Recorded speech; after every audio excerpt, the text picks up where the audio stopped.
you've given me a really good lead in with this, because this is something I think is highly important, okay? So, our service is learn to play the didgeridoo, correct?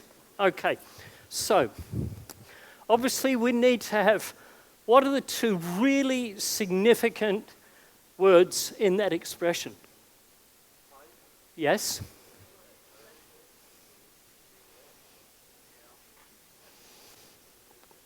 And I'm just going to use DIG as an abbreviation because I can't spell didgeridoo. No, it just means they're going to write it too small. So there are key, that is the absolute not negotiable, correct? So if we had that as a phrase match, that would mean that any search anybody made in your geo-target area that contained play didgeridoo would show your ad. But what I want you to think about is what search could trigger your ad that you actually don't want. So what are some words that you don't want with that search? Well, you see, nobody's going to do a search that says, buy play didgeridoo, unless it's buy learn how to play didgeridoo videos. You see? Are you already seeing the complexity? You're looking to sell didgeridoo lessons. So what's a single immediate keyword that you don't want in your search? Free? See, free is a direct conflict with buy, isn't it? So see, in putting together your negative keyword list, the first one you want is free.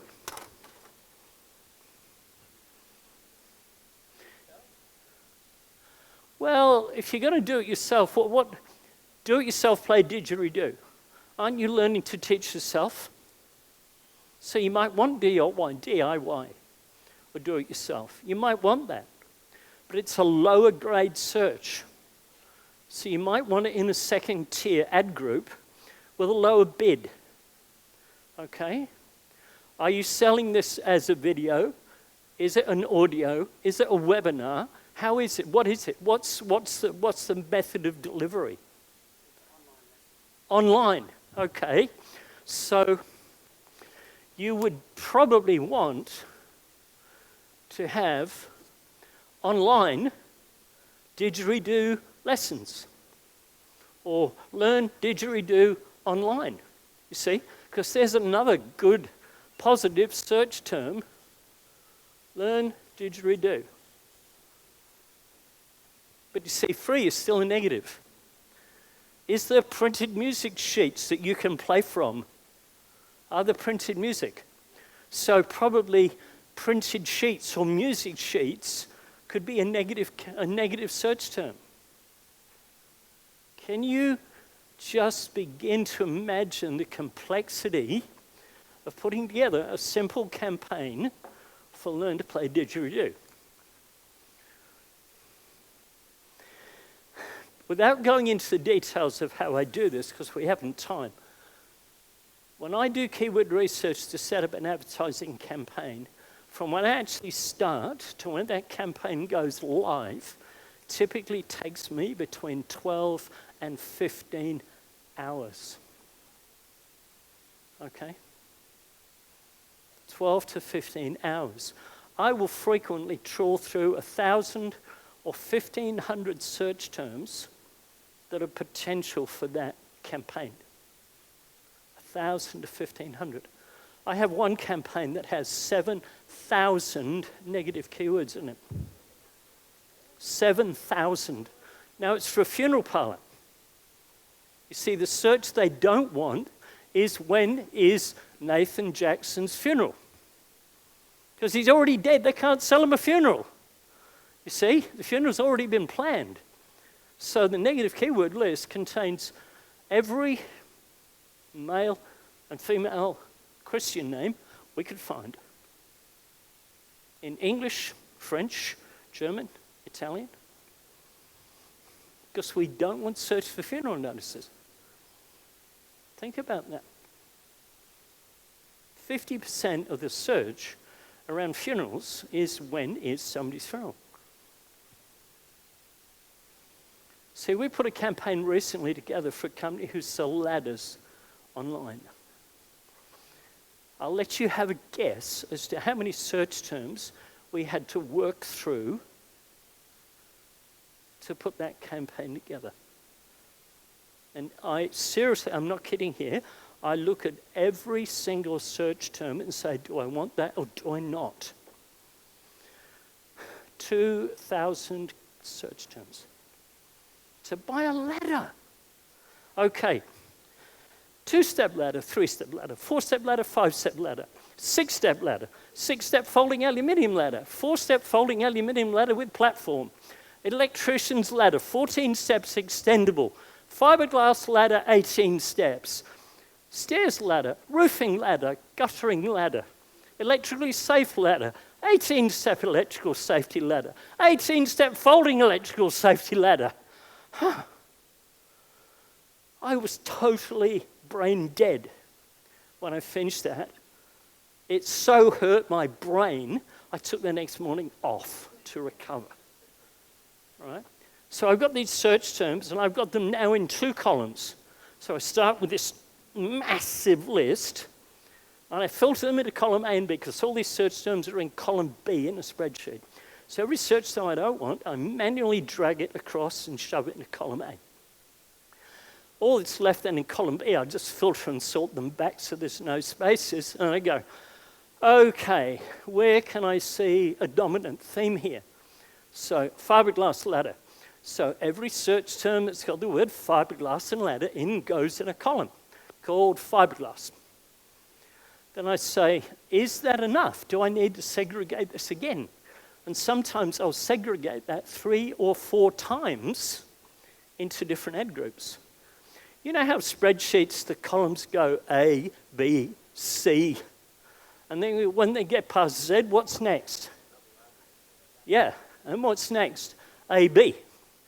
Well, the negative keywords are in column A. I finished at column A, F. That's how many different categories there were. I went to the client and said, what's your budget? And he said, oh, $500 a month. We put 3 products in the campaign. She was limited by budget in her first week. So you can't possibly try and advertise everything you have. It just doesn't work. You need a big budget. Look, I work with clients whose ad spend is $15,000, $20,000, $25,000 a month. Do you think it's important to them to make sure the clicks are relevant? When you're spending $25,000 a month, how many searches can you afford that click your ad for the word free or what you've got? Or review, or scam, or job, or career, or review, or apprenticeship? Can you see how many searches around what you do are totally and completely irrelevant? Now, one of the first things I check when I'm asked to third party give a review or to rebuild a campaign, one of the first things I check is whether there are any search terms in the negative keyword area. And if there aren't, I have a massive problem because I have to download all of the keywords, all of the search terms, filter the whole damn lot to work out what they paid for. Now, this is a true story. Everything I don't make anything up, right? Anything I tell is verifiable. We had a client back, we built websites whose business was involved in laser cutting metal. So you'd give them a pattern, they'd cut titanium or steel or aluminium or whatever metal you had and make intricate mechanisms or art forms out of whatever metal you want. We just about finished launching the website, and I was at a meeting in the boardroom. I showed them the website, and one of the guys said, okay, well, when would it go live? And I said, probably Friday. And they said, good, we'll start our AdWords campaign on Monday. I said, would you like me to have a look at that? I've been using this platform for a number of years. He says, oh, no, we know what we're doing. That's fine. I left them alone. In the meantime, I'd become quite friendly with the woman who was the CFO of this company. She rang me up one day and said, can I come to your office and have a meeting with you? I'm a bit concerned about our advertising campaign. I don't think it's going very well. In 12 months, they'd spent $20,000 on their ad campaign. The person who knew what he was doing hadn't put a single negative keyword in that campaign. $9,000 of totally irrelevant clicks. $9,000. How would you feel? And you know the thing that really hurts me? When I go and look at people's campaigns, that's what I see. Heaps and heaps and heaps of searches that are paid for that are totally irrelevant. Heaps and heaps of keywords with quality score of 4 and 3 and 2. Things like plurals being clicked on when the product isn't a plural product. Even the plural or singular version of your product can make a difference to the search. This is a truly complicated beast, right? It is a seriously heavy-duty platform. 10 years ago, even probably 8 years ago, you might have been able to get away using an AdWords Express account. Is anybody still here using AdWords Express? Because if you are, stop. AdWords Express is Google's license to take your money. Okay, it's totally out of date. Google should totally take it down. But even the current AdWords interface over the last few years, I said to you, I learned something new almost every day about a little subtlety, a little measurement, a little tracking that I can find. For instance, in the new AdWords beta version, I discovered the other day that on text search, you can actually target people by income demographic. So if you were selling, and here's another word you probably want to eliminate,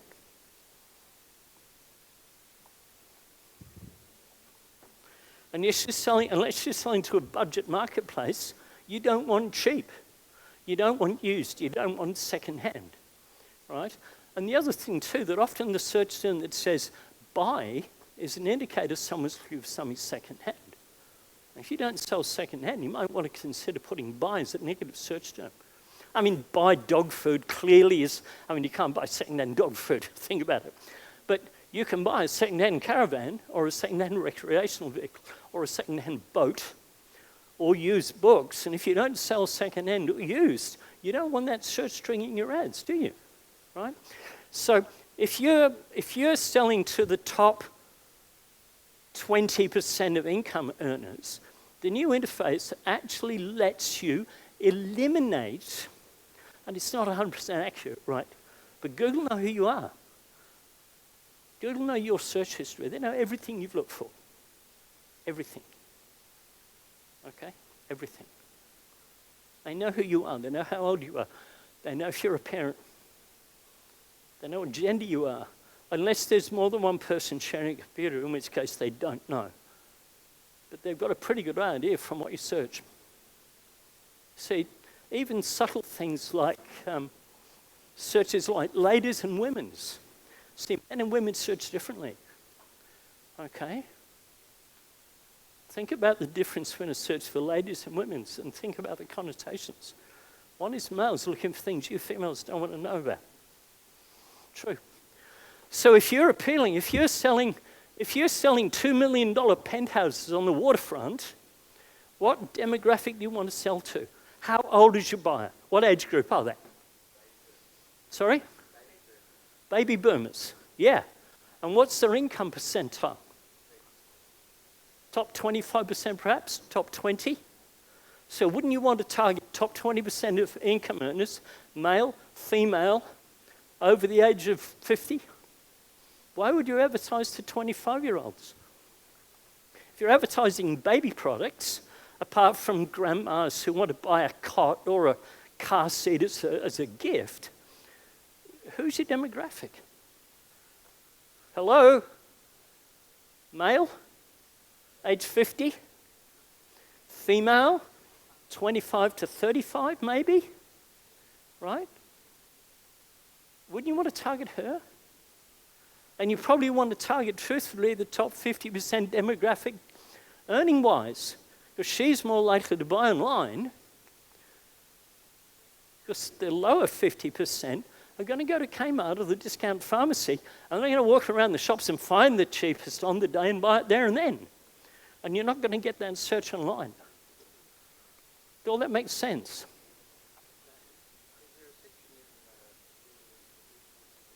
Yes. Under keywords, negatives. And you can hide them on, as you're looking at me, on your left-hand side, there's ad group negatives. On the right-hand side, there's campaign negatives. Now, the difference between the two is that if you're a plumber, for instance, and plumber's a really easy example, if you're not looking for apprentices and you don't have any jobs available, you're not offering careers, jobs, careers, apprentices, apprenticeships are campaign-level negatives. So it doesn't matter what the search is, you're not interested in having people looking for an apprenticeship, clicking your ad and looking for your jobs opportunity page on your website.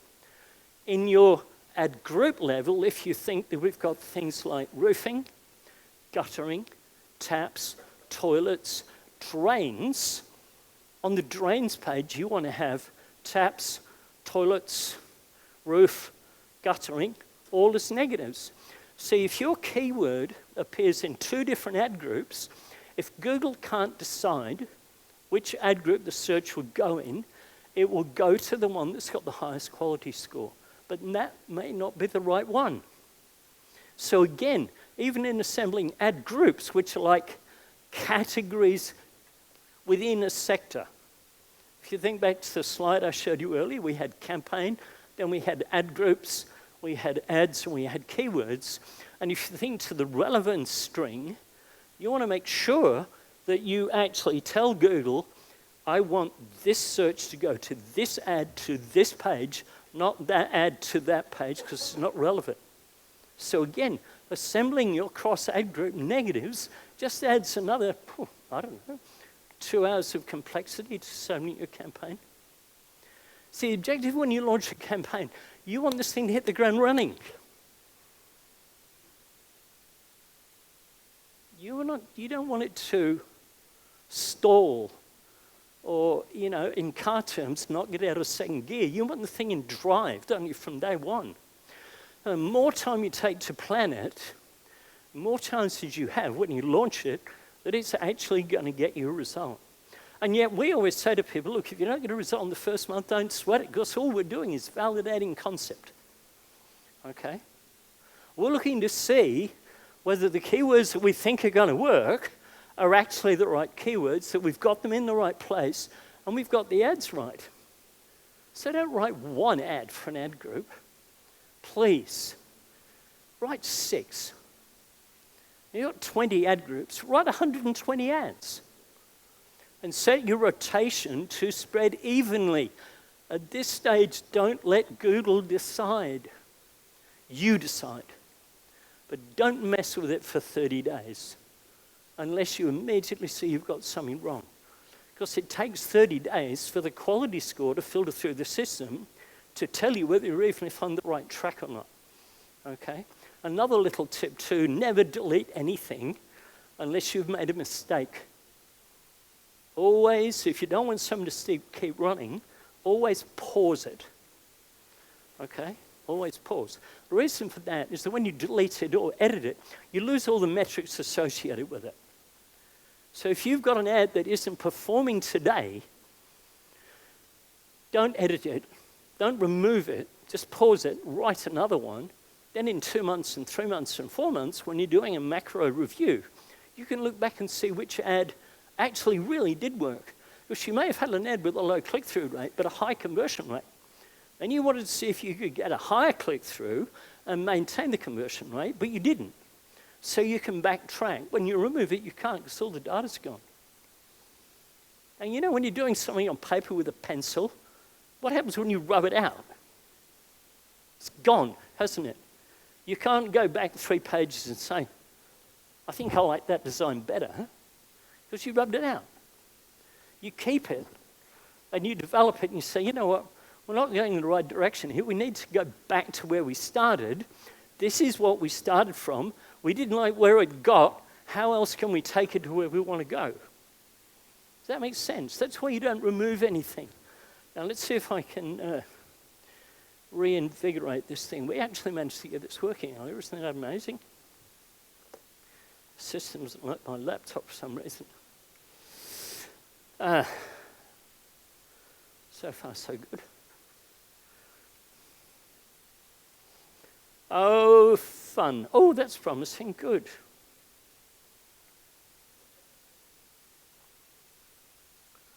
Please go and read my password. Good. Now, please, I'm going to ask you here, no photographs, please, and we'll talk to the camera crew about some of this. I am going to be revealing to you here proprietary information. Please do not take pictures of any of these slides. These are real campaigns that we manage. Okay, there's over $2 million of ad spend in here that we look after on a monthly basis. There's a particular account I want to show you here. Let's get used to how this mouse works.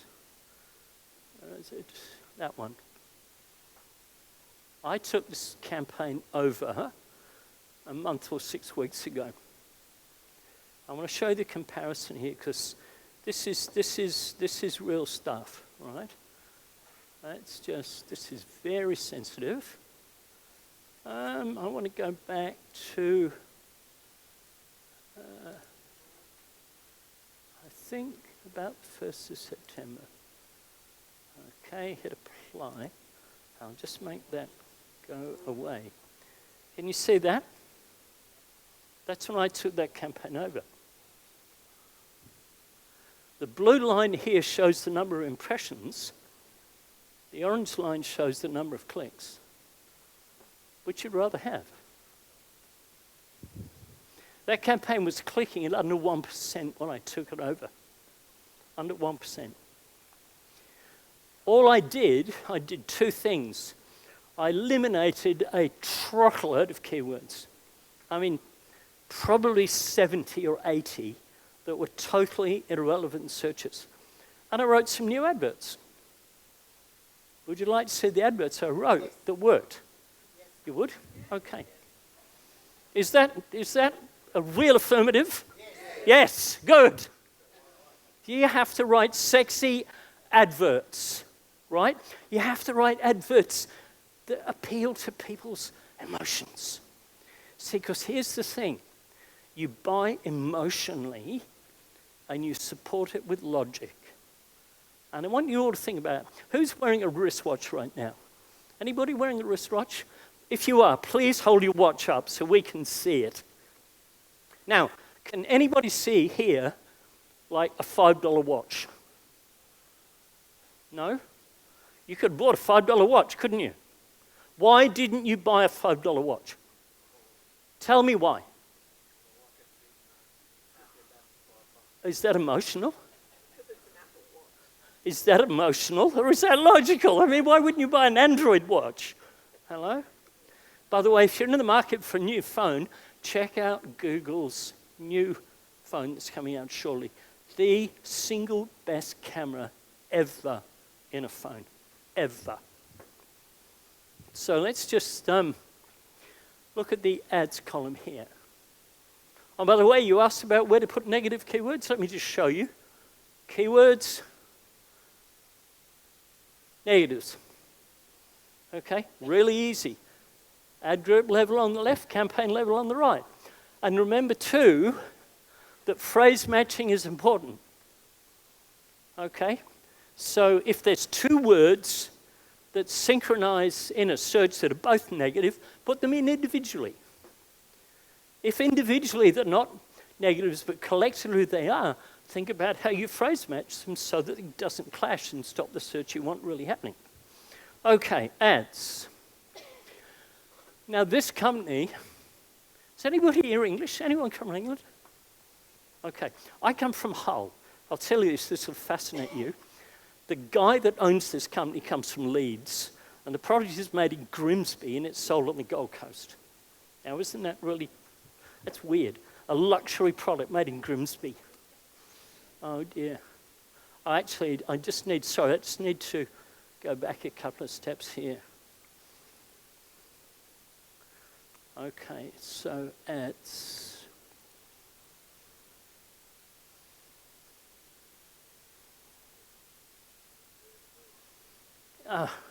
stop. Okay, so this ad, can you see here? This ad here is clicking at 6.8%.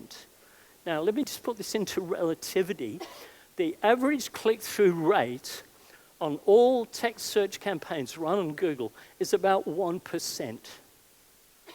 Google see 2.5% as being pretty good. And most agencies would look at 2.5% as being the minimum level that they want to see campaigns running at. 5% is considered pretty good. I can show you ads that click at 20 and 25%. Just imagine that. 1 person in 4 that searched clicked that ad.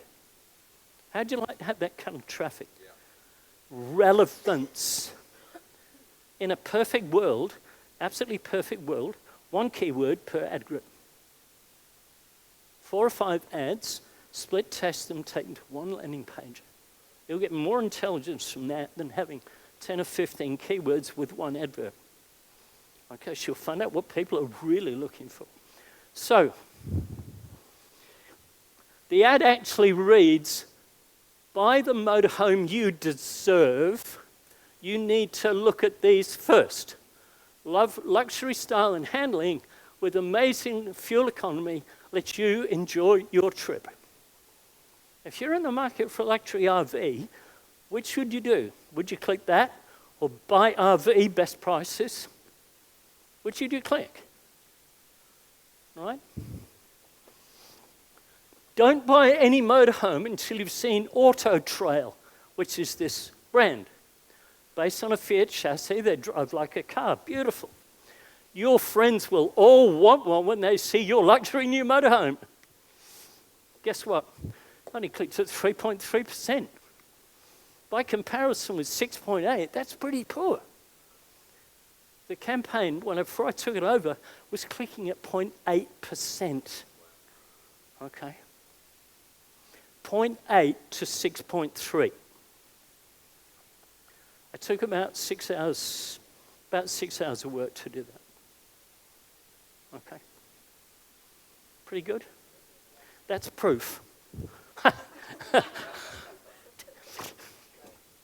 It's like doing a stage show with a dog. You know, it doesn't sit when you tell it, isn't it? Isn't that embarrassing? You know, the huge challenge I have with Windows 10 is that it doesn't matter how you configure it. It doesn't matter what you tell it. It goes to sleep when you don't use it for 10 minutes.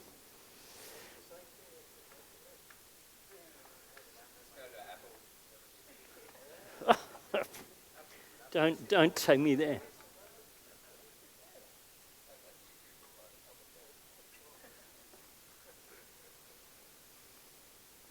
Well, I mean, just think for a moment, if you have all your Google apps synced, and you can talk to your phone and tell it what you want, and bearing in mind too that when you sync your phone with your Google accounts, your phone knows what your historical search on your desktop is.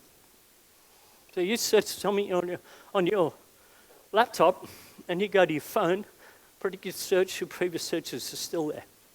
That's pretty cool. Yeah.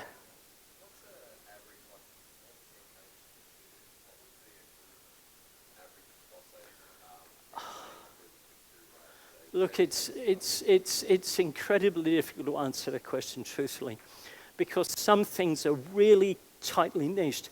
I have a campaign that I do for a woman who lives on Isle of Capri in the Gold Coast. Her business is legal typing. She works for barristers and lawyers who have audio transcripts, and she types them out. Click-through rate in her campaign's over 25%. Right? But she might only get a job a week. She runs a bookkeeping business too, but her background is as a legal typist, legal secretary. So she supplements her bookkeeping industry with legal typing, and then she picked up the barrister up as a bookkeeping client as well. So she may get 2 jobs, she might get 4 clicks a week and 2 jobs. But the job's 600, 1,000, 1,500 bucks. As opposed to somebody selling math lessons online, you know, who gets thousands of impressions, hundreds of clicks, but his conversion value is only $25 a conversion, because what we track with him, see, they have, this is a really interesting thing. They sell math lessons online, and they have 2 conversions that we track. One is a free trial, and the other is a direct purchase. Now, we know that if they make a purchase, it's a monthly subscription, okay?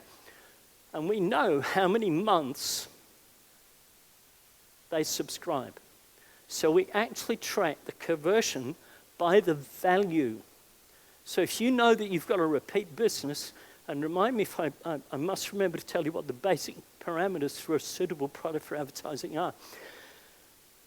They know that, I think the stats are something like 18 months, and I can't remember the maths, but let's say it's $25 a month.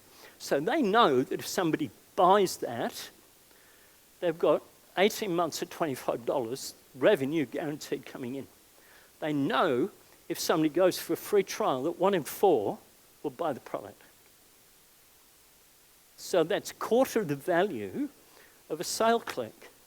So the conversion tag, remember I told you before, 1 conversion tag per action. There's a conversion tag on the thank you page for signing up for a free trial, and that's valued at 25% of the value of a sign up for a subscription.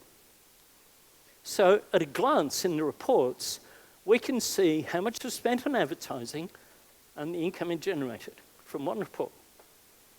Just there on the campaign review page, we can review performance weekly, monthly, term by term, year by year, from one-page report, because the conversion tags are 95% accurate. Okay? How cool would that be? That you actually allocate in your conversion tag what that conversion is worth you. See, we're looking at the lifetime value of a client, okay? Let's do some maths.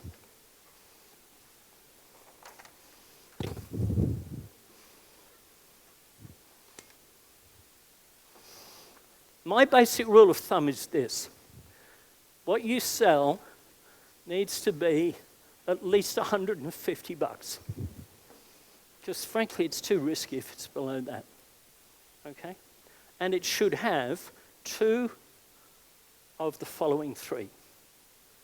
If it's got all 3, it's even better, but it should have at least 2 of these 3. 1,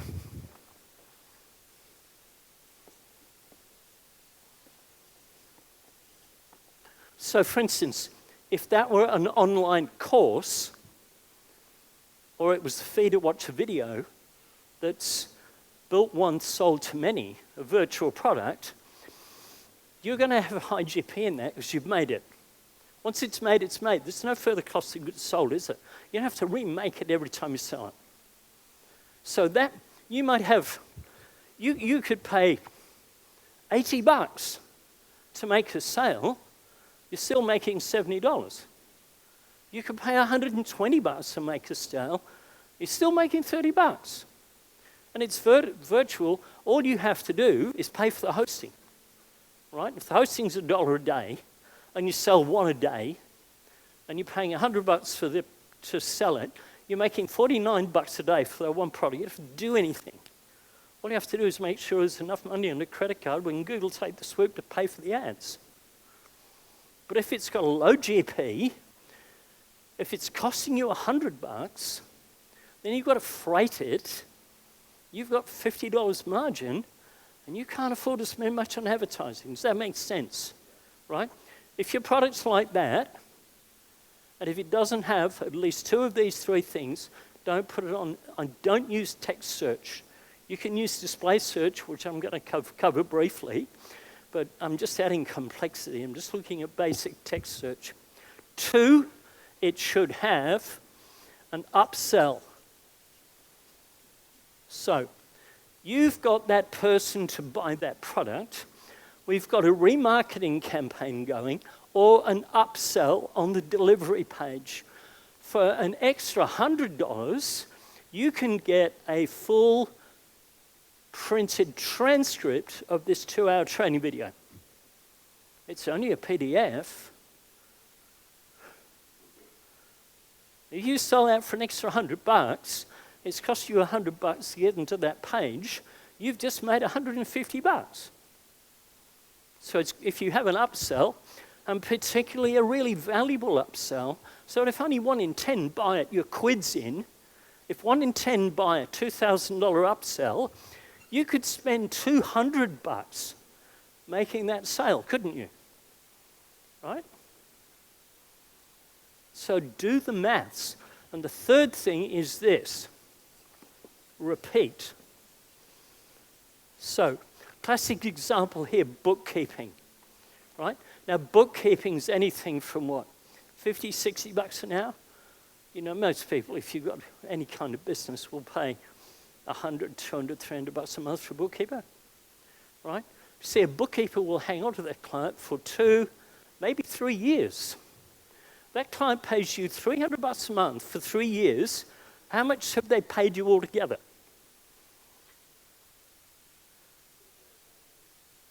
$3 years at 300 bucks? $10,800. How much would you pay to get that client?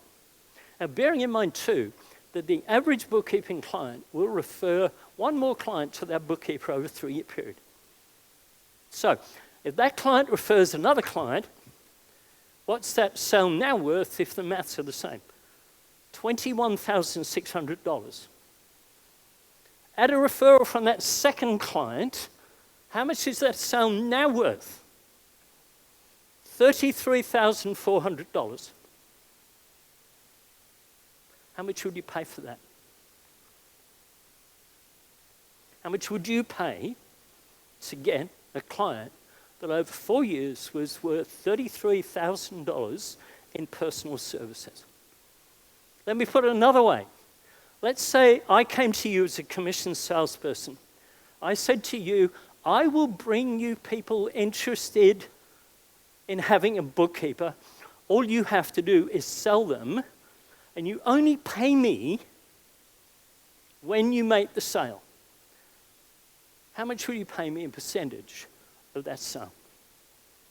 33,000 bucks. How much would you pay me? I'm a lifetime skilled salesperson. I've been doing this for 45 years. How much would you pay me?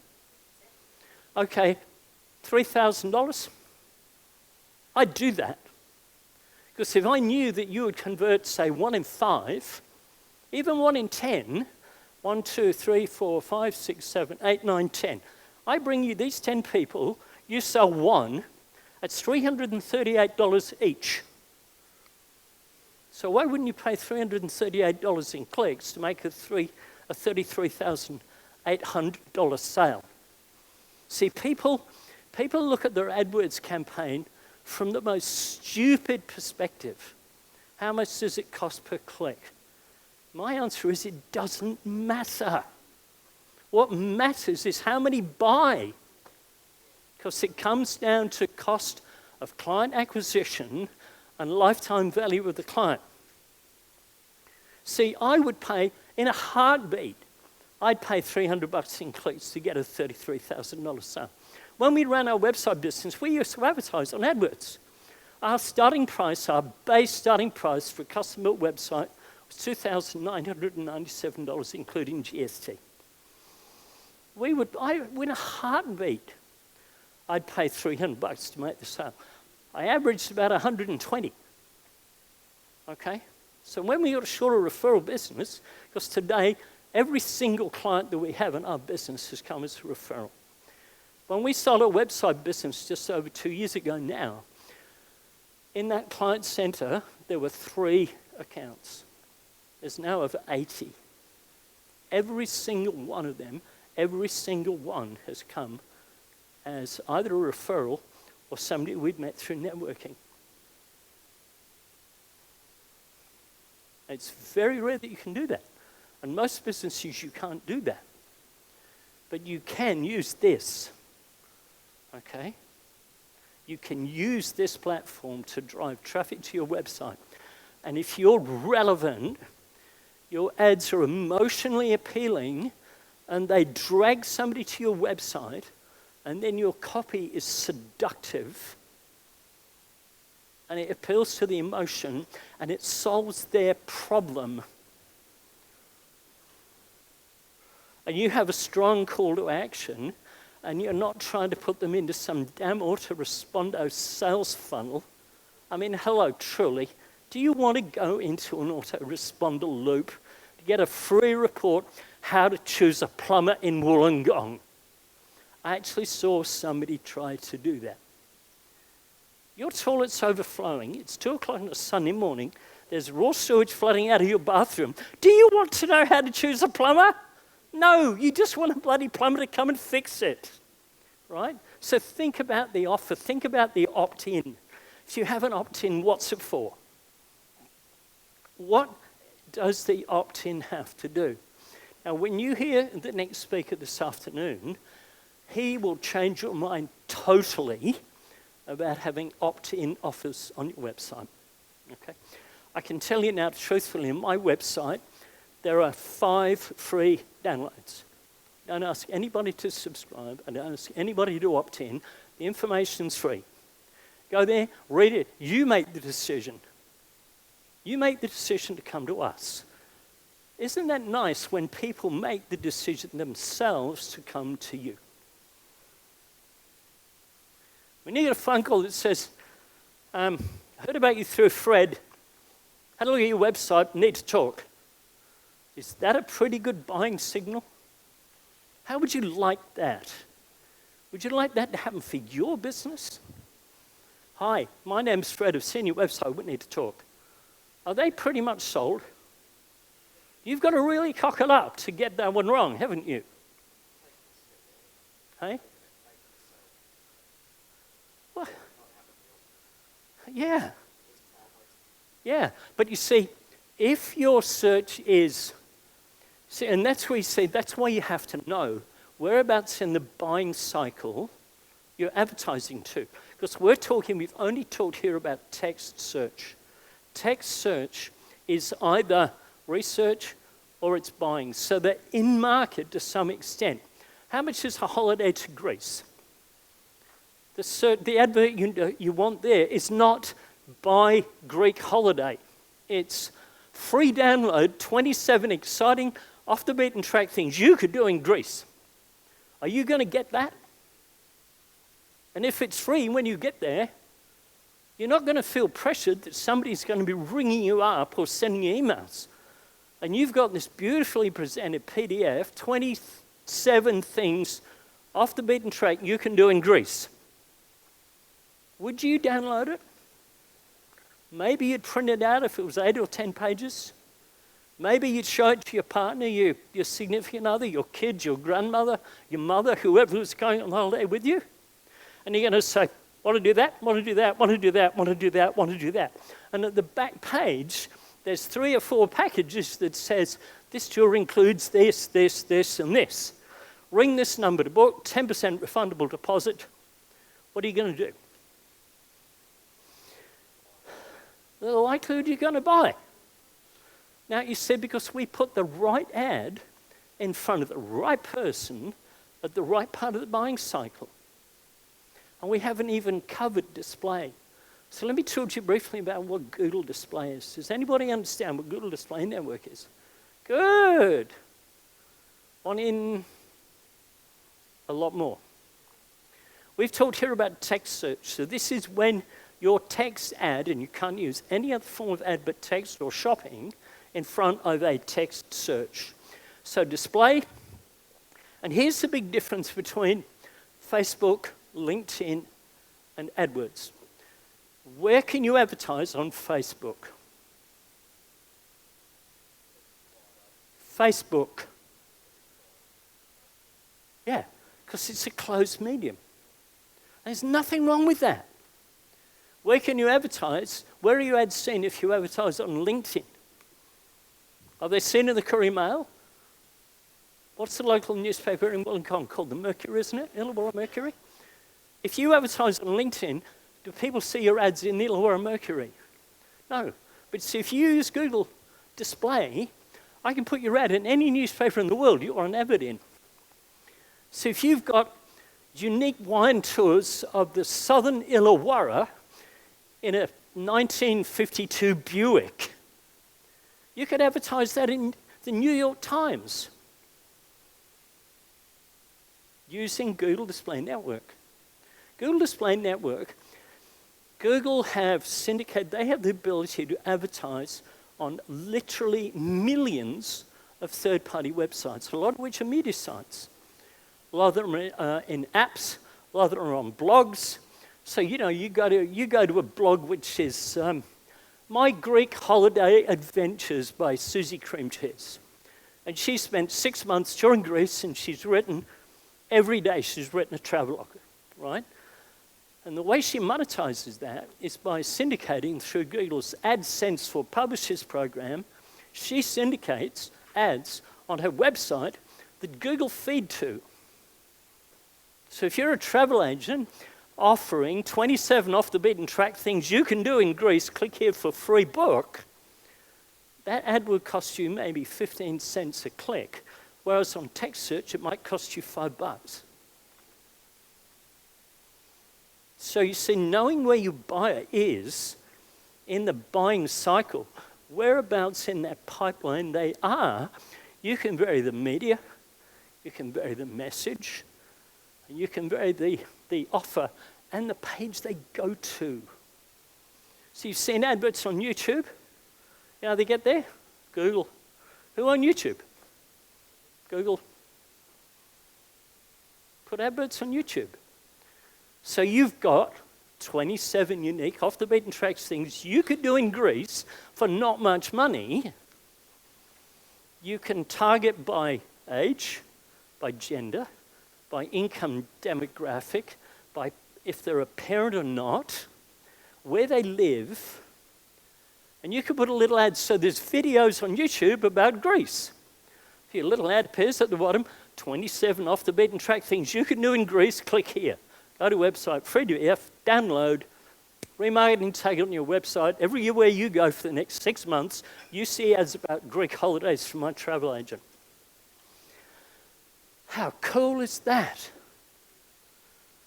And you see, if I've got my ads set up properly, and Google's following your search history, it will know you're looking for holidays in Greece. When you're on YouTube, it'll stick my ad in front of you and say, 27 unique off-the-beaten-track things you can do in Greece. Can you see the possibility?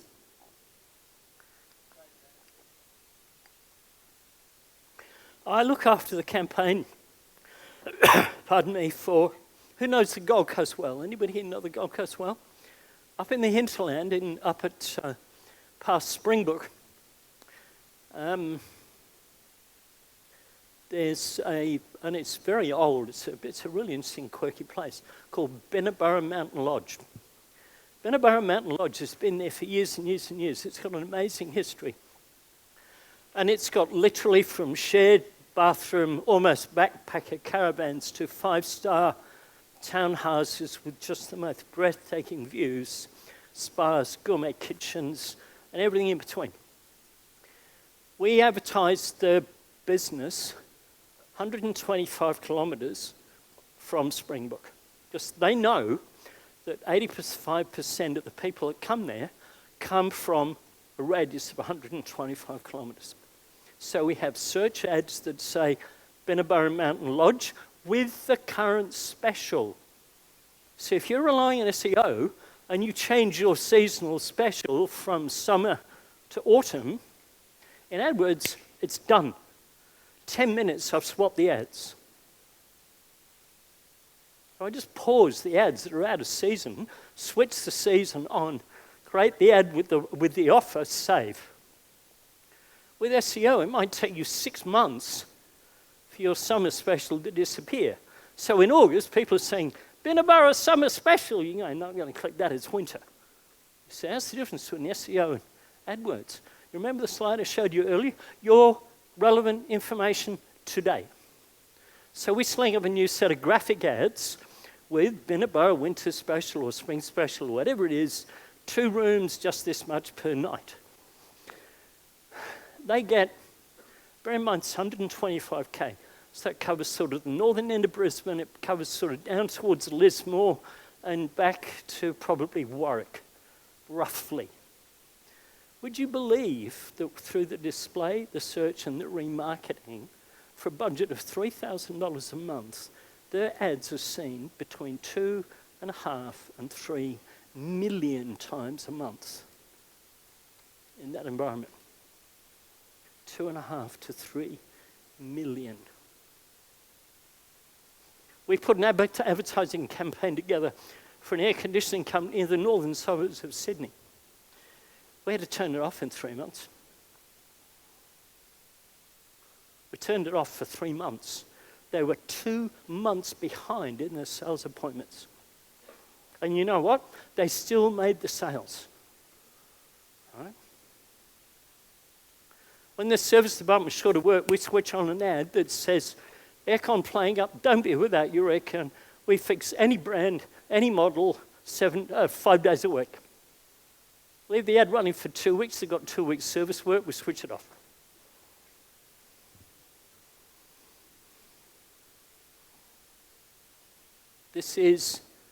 I've been involved in advertising now for over 40 years.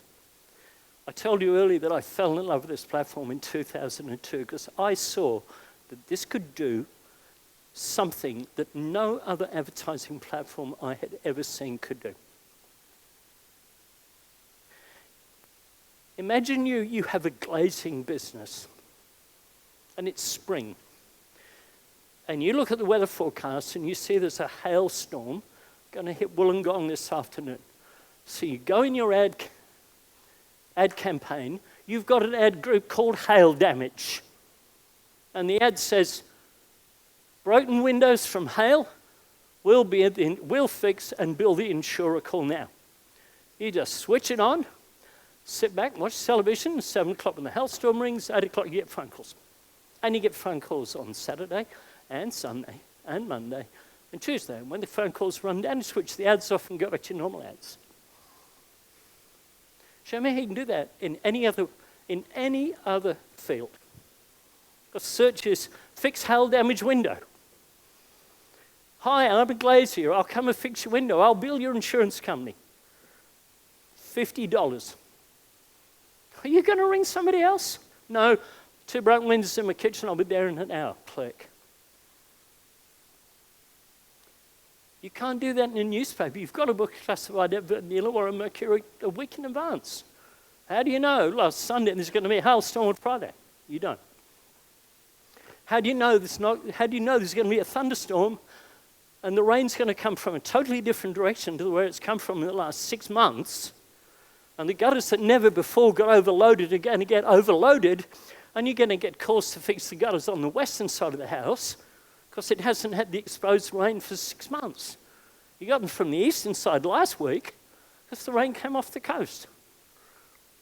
Switch it on, switch it off. Test your ads. Flick a different ad in. Change a couple of keywords. There's nothing that gives you the flexibility this does. Nothing. And when you consider that Google knows so much about your search, so much, that you can actually, once your campaign has reached maturity, and Google understand your keywords, and they understand your audience, they understand your website, you can switch your campaign almost onto total autopilot, and it will actually predict who the search has been made by. It will check their search history. It will pick from a list of 10 ads and take them to that ad, which they think is the one that's going to best appeal to you, to the customer. That's pretty powerful, isn't it? Hey? That's what this beast can do for you.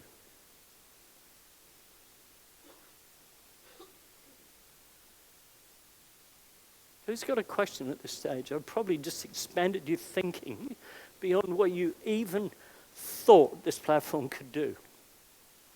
Well, you know, if you spend more than $4,000 a month with Google, they will actually do your graphic ad creative for you for free. $4,000 spent on display advertising, they will do your creatives for you. And all you need is a great picture. We did a campaign.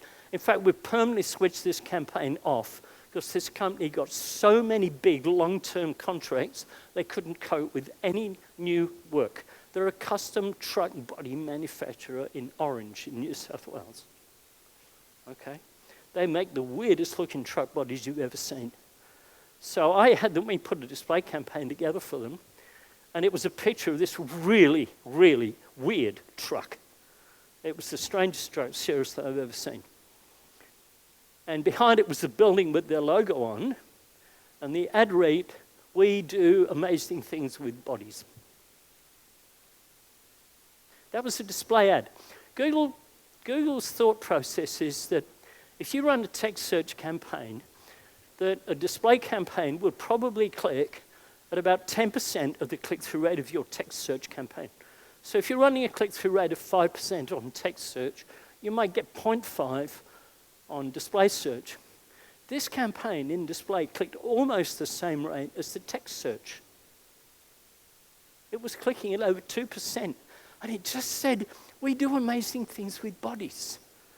I mean, is that just sexing the other bit? I mean, it's not like we make any kind of truck body you could imagine. Now, which would you click? "We do amazing things with bodies," or "We build any kind of truck you could imagine."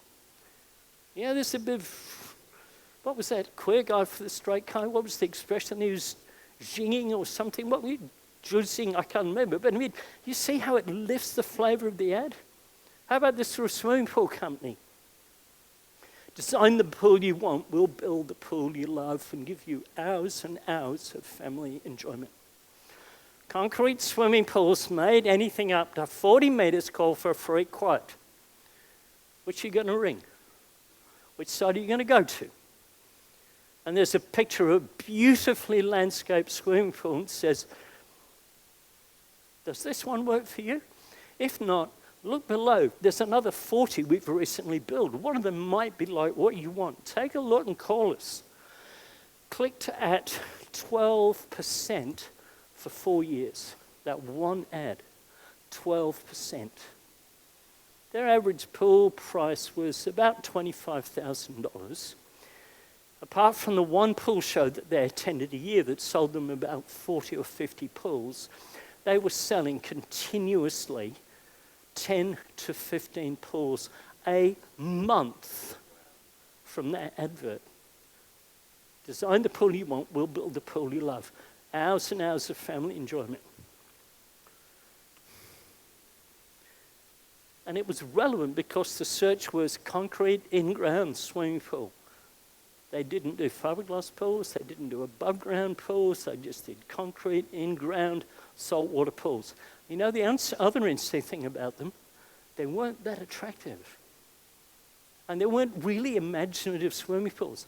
They didn't have a building license, they had a swimming pool license. And in Queensland, that means that you can't build something that attaches to the house. We had another client. Now, this is a really interesting story. I did a talk for the Swimming Pool and Spa Association in Queensland. And it was about how to attract more customers to your swimming pool business. And there was a guy there were several people there. People whose campaign I just talked about hired me on the spot. Another guy who'd been there rang me probably 3 months later, and he said, I was at your thing at spas the other week. I think I've got a bit of a problem. Could you come and have a chat with me? I said, sure. I drove out to his home and he said, look, I'll be really honest with you. He said, I'm a fully licensed builder. I love building swimming pools. But he said, I've only got 2 jobs on the go at the moment. And I'm dead scared that I won't have any more work and I'm going to have to go back to work as a subby. What do you think we could do? And I said, well, are you prepared to risk a couple of $1,000 for an advertising campaign? So I've got to get paid in there as well. And he said, what the hell? Yeah, let's do it.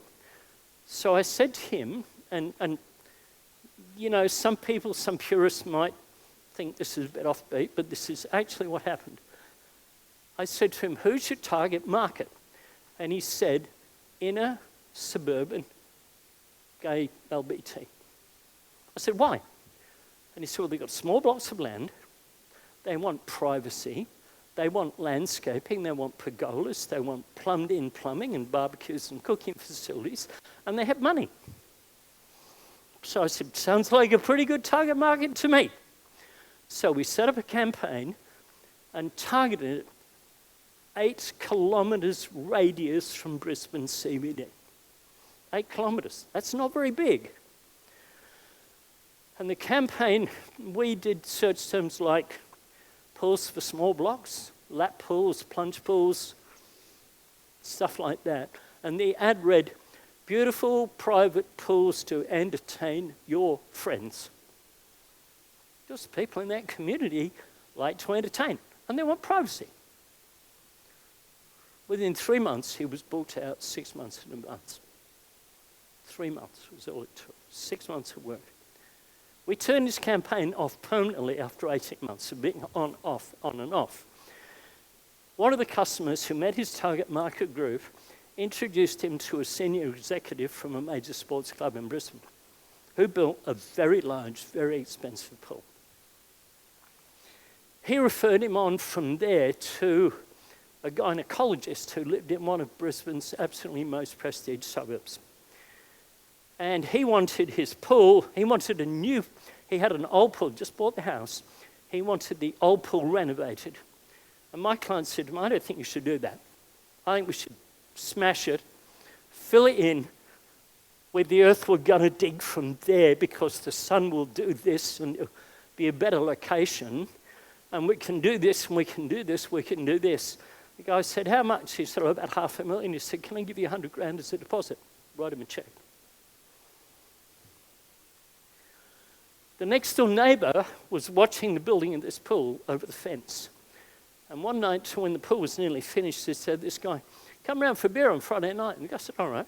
He said, I've been watching your work. He said, look, you're a builder, aren't you? He said, yeah. He said, look, I want my house renovating, and I want this doing, and I want this doing. The job ended up being worth $1 million. We got a letter from this guy who told me, because I'd been seeing him on and off, helping him with some sales training. We got a letter from this guy, totally unsolicited, that said, you took me from the point of despair to absolute financial comfort. And he said, what's even more appealing, and why I'm so grateful, is that we have 2 special needs children, and my wife has been able to afford to stay home to look after them. It still chokes me up. See, that's what good advertising can do for your business. And you think back 10, 15 years ago, we were buying full pages in newspapers, we were buying full-page colour adverts in Cosmopolitan, Wheels, Modern Motor, Hoof and Hounds, whatever. We were spending $3,000 on the media space and $500 to $1,000 on creative. We thought nothing of doing that. And we booked 3 or 4 ads in a row.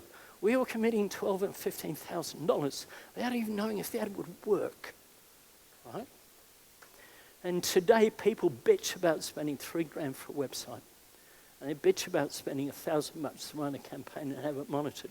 The maths don't add up, right? Marketing costs money. And good marketing doesn't cost any more than bad marketing. And I'll let you into a little secret. Good marketing actually costs you less.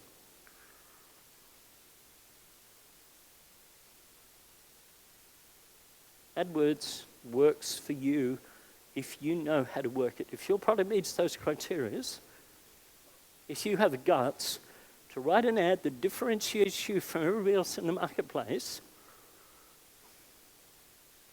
if you have relevance, if you have high paid load speed, it has to be fast. It has to be. Get your developer to strip all of the rubbish out of your WordPress template, and when he's finished it, get him to do it again. Right? You tell him you want the page load speed at 5 seconds or less. In fact, when you specify a website criteria, fully mobile friendly, maximum 5-page load speed, or you don't get paid. Right? Hire a good copywriter. get some fantastic photographs done. Put yourself together a stunning AdWords campaign and just wait for the phone to ring, because I tell you now, if you get it right, it will. So, I've got 5 minutes for questions. What have you got?